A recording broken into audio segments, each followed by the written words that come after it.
Everyone, আসসালামু আলাইকুম। আপনারা সবাই কেমন আছেন? আশা করি অনেক ভালো আছেন। যে যেখানে আছেন সুস্থ আছেন আলহামদুলিল্লাহ। আপনাদের দোয়া ও ভালোবাসায় আল্লাহর অশেষ রহমতে আমরা অনেক ভালো আছি। প্রতিদিনের মতো আরেকটা নতুন ব্লগ নিয়ে হাজির হলাম আপনাদের মাঝে। আশা করি আজকের ব্লগটা আপনাদের কাছে অনেক ভালো লাগবে। প্রতিদিনের মতো আজকের ব্লগটা শুরু করলাম দুপুরবেলা থেকে। আজকে ব্লগে আমি আজকে সারাদিন যা করলাম সেগুলো আজকে ব্লগে আপনাদের মাঝে শেয়ার করব। আশা করি আজকের ব্লগটা আপনাদের কাছে ভালো লাগবে। আজকে সারাদিনের কিছু সুন্দর সুন্দর মুহূর্ত সেটাই আপনাদের মাঝে শেয়ার করার চেষ্টা করেছি। এখন দুপুরবেলাতে আর ভাত খেতে মন চাচ্ছিল না, তার জন্য আমার বোনকে বললাম একটু পরোটা বানানোর জন্য। যেই বলা সেই কাজ, আমার বোনের সাথে সাথে পরোটা বানিয়ে আমাদের সবার মাঝে হাজির করলো, আমাকে খেতে দিল। তো আমরা এখন সবাই মিলে খাচ্ছিলাম। এখানে ডিম দিয়ে পরোটা খেয়ে নিচ্ছিলাম, আর এটা খেতে কিন্তু অনেক মজা হয়েছিল। এখানে আমরা সবাই মিলে খাচ্ছিলাম। আর আমাদের বাসায় ভাতও ছিল, কিন্তু সেটা আর খেতে মন চাচ্ছিল না, যেহেতু আমাদের বাসায় সকালে এবং রাতে রান্না করা হয়। সকালে ভাতটা সকালে এবং দুপুরে খায়, আর রাতেরটা রাতেই খায়। তার জন্য আজকে আম্মু সেইভাবেই চাল দিয়েছিল। আর সে ভাতগুলো যেহেতু খাইনি, পরোটা খেয়েছিলাম, তার জন্য সে ভাতগুলো রয়ে গেছিল। আম্মুকে বললাম যে আম্মু, আমরা তো দুপুরে ভাত খাইনি, সেই ভাতটাই আম্মুকে সন্ধ্যাবেলায় একটু ভাজি করে দিতে বলছিলাম। আম্মু আমাদেরকে ভাজি করে দিল, আর ভাতটা খেতে অনেক মজা হয়েছিল। আর এখানে আমার মেয়ে আমার এই ভাজিগুলো দেখে অনেক খেতে কেমন জানি করতেছিল। আমি ভাবলাম যে খাবে, তা না, ওকে দেখলেন তো খাওয়াতে চাইছিলাম, কিন্তু কোনোভাবেই খেলো না। আর আজকে ভাত ভাজাটা এত মজা হয়েছিল যা বলার বাহিরে। আমার জীবনে আমি অনেকবার ভাত ভাজি খেয়েছি, কিন্তু এরকম স্বাদের মনে হয় ভাত ভাজি খাইনি। আর মায়ের হাতের রান্না সেটা তো সবসময় সুস্বাদু হয়।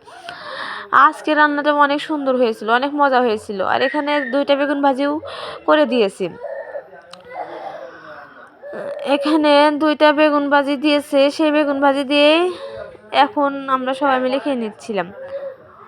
সবাই মিলে আমরা 2 বোন এবং আমার মেয়ে। আর এখানে তো আমি অনেক সুন্দরভাবে চেটে ফুটে খেয়ে নিচ্ছিলাম, কারণ এত মজা হয়েছিল যা বলার বাহিরে।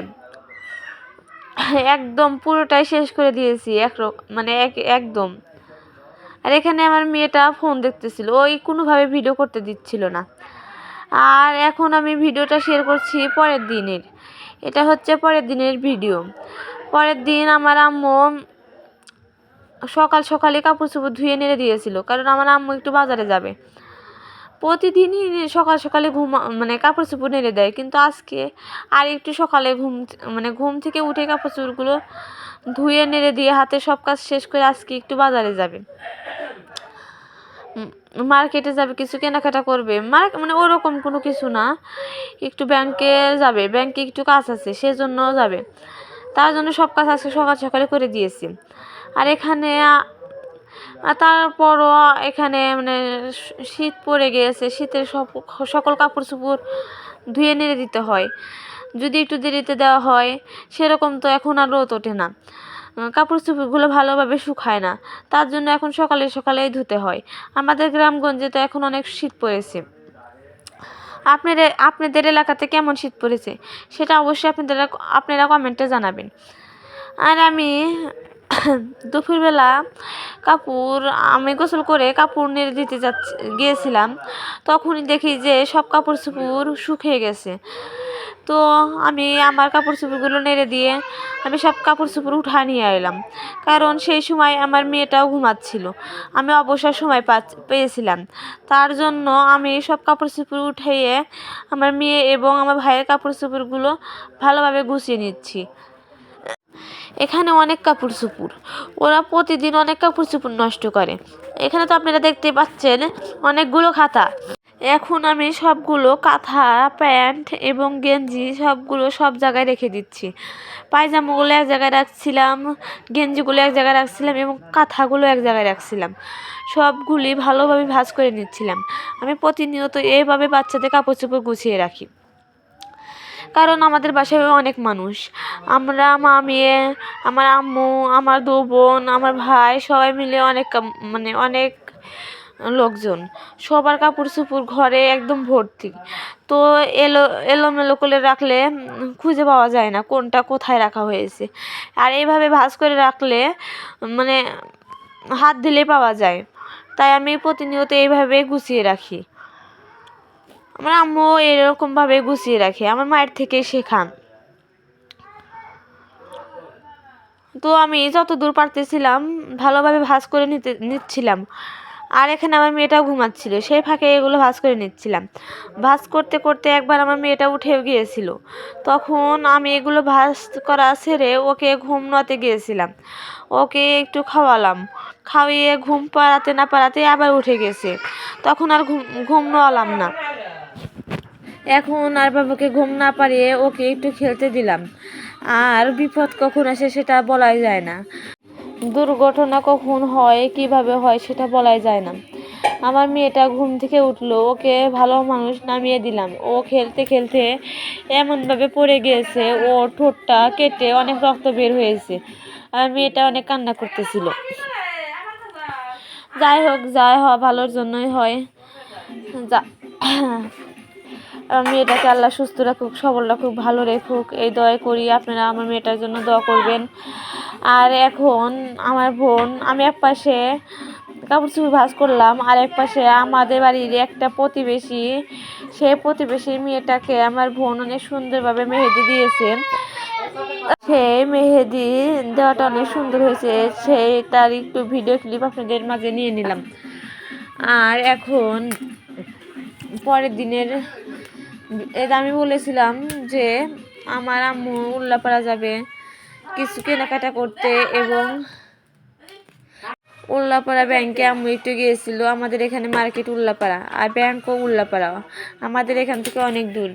সেখানে গিয়েছিল, তার জন্য আম্মু অনেক কেনাকাটা করে নিয়ে এসেছে। সেগুলো একটু আপনাদের মাঝে শেয়ার করব।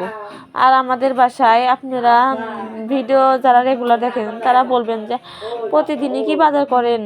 হ্যাঁ আপু, আমাদের আপু এবং ভাইয়েরা আমার ভিডিও আমাদের বাসায় মানে প্রায় সপ্তাহের মধ্যে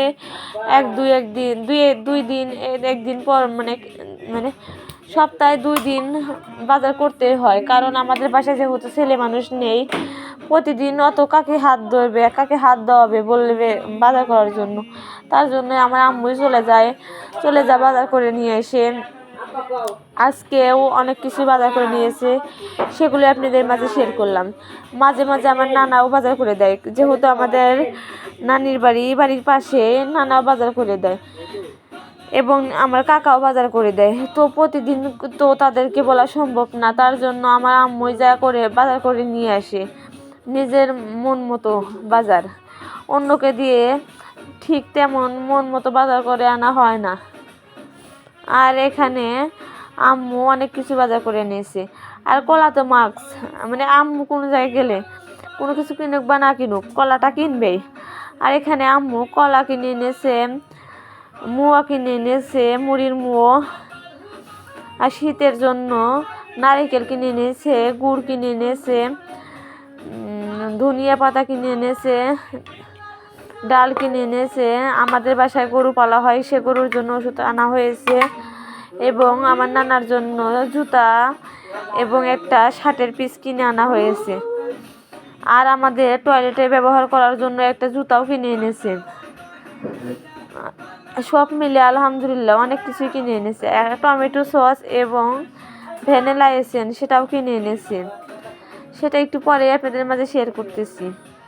এখানে নেই, আম্মু ব্যাগের ভিতরে রেখেছি, সেখান থেকে বের করে আনতে হবে। আর আপনাদের কাছে আমার এই ভিডিওগুলো কেমন লাগে আপনারা সবাই অবশ্যই কমেন্ট করে বলবেন। ভালো লাগলে অবশ্যই লাইক করবেন, লাইক করলে মোটিভেট হই। সাবস্ক্রাইব করবেন এবং কমেন্ট করবেন। সাবস্ক্রাইব করে পাশে থাকা বেল বাটনে ক্লিক করে রাখবেন, তাতে করে আমার প্রত্যেকটা ভিডিও নোটিফিকেশনের মাধ্যমে সাথে সাথে আপনাদের কাছে পৌঁছে যাবে। আজকে ভিডিওতে সব সুন্দর সুন্দর মুহূর্তগুলো আপনাদের মাঝে শেয়ার করার চেষ্টা করেছি। জানি না আপনাদের কাছে কেমন লাগবে, আশা করি অনেক ভালো লাগবে। আজকের ভিডিওটা এই পর্যন্তই। আপনারা সবাই ভালো থাকেন, সুস্থ থাকেন, আমাদের জন্য দোয়া করেন এবং আমার মেয়ের আমাদের সবাইয়ের জন্যই দোয়া করেন এবং আপনাদের জন্য দোয়া রইল। এই তো এখানে অনেক কিছুই কিনে আনা হয়েছে। আমি আম্মুকে বলেছিলাম যে আম্মু একটা ছবি উঠাবো, আর আম্মু সব কিছু উঠিয়ে রাখতেছিল। আর এখানে এই ভিডিও ফুটেজটা আমার আম্মু করেছে। আজকের ভিডিওটা এই পর্যন্ত। আল্লাহ হাফেজ।